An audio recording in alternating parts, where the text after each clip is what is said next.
11 বছর পর পঞ্চম বাংলাদেশি হিসেবে এভারেস্ট জয় করলেন বাবর আলী। নিজস্ব প্রতিনিধির তথ্য ও ভিডিও চিত্রে পূজা কর্মকারের প্রতিবেদনে দেখুন বিস্তারিত। পঞ্চম বাংলাদেশি হিসেবে বিশ্বের সর্বোচ্চ শৃঙ্গ মাউন্ট এভারেস্ট জয় করেছেন বাবর আলী। বাংলাদেশ সময় রবিবার 19 মে সকাল 8:30টায় এভারেস্টের চূড়ায় ওঠেন তিনি। রোববার বেস ক্যাম্প টিমের বরাতে এ তথ্য নিশ্চিত করেছেন অভিযানের প্রধান সমন্বয়ক ফারহান জামান। হিমালয়ের স্মৃতিধার চূড়া জয়ের জন্য বাবর আলী রওনা দিয়েছিলেন 1 এপ্রিল। চূড়াটি পর্বতের 15,500 ফুট ওপরে।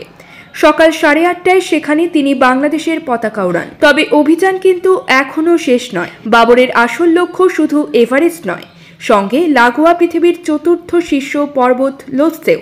রোববার ক্যাম্প 4-এ নেমে মাঝরাতে আবারও শুরু করবেন দ্বিতীয় লক্ষ্যের পথে যাত্রা। সব অনুকূলে থাকলে ভোরে পৌঁছে যাবেন এর চূড়ায়।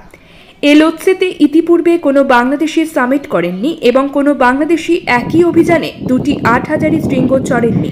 তাই লক্ষ্য পূরণ হলে বাবর আলী করবেন এ বিপজ্জনক খেলায় বাংলাদেশের ইতিহাসের এক নতুন অধ্যায়ের সূচনা।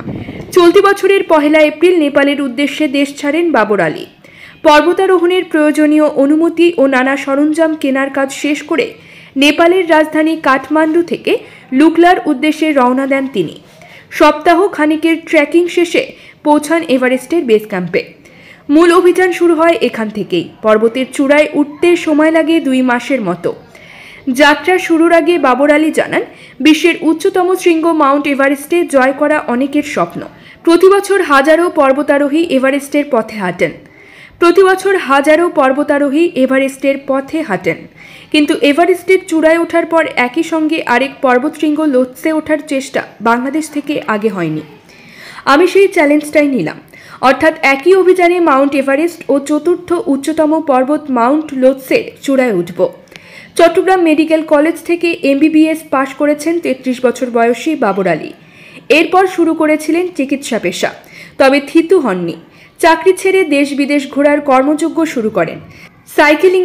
সাইকেলিংয়ের পাশাপাশি এখন পর্যন্ত Saragarhi 4,984 metre, Surya peak 5,145 metre, mount Yunam 6,116 metre, mount Phabrang 6,172 metre, mount Chauchau Kangnilda 6,303 metre, mount Shiva 6,142 metre, mount Ramjak 6,318 metre, mount Ama Dablam 6,812 metre ও চুলুইস 6,059 মিটার পর্বতের চূড়ায় উঠেছেন এই তরুণ।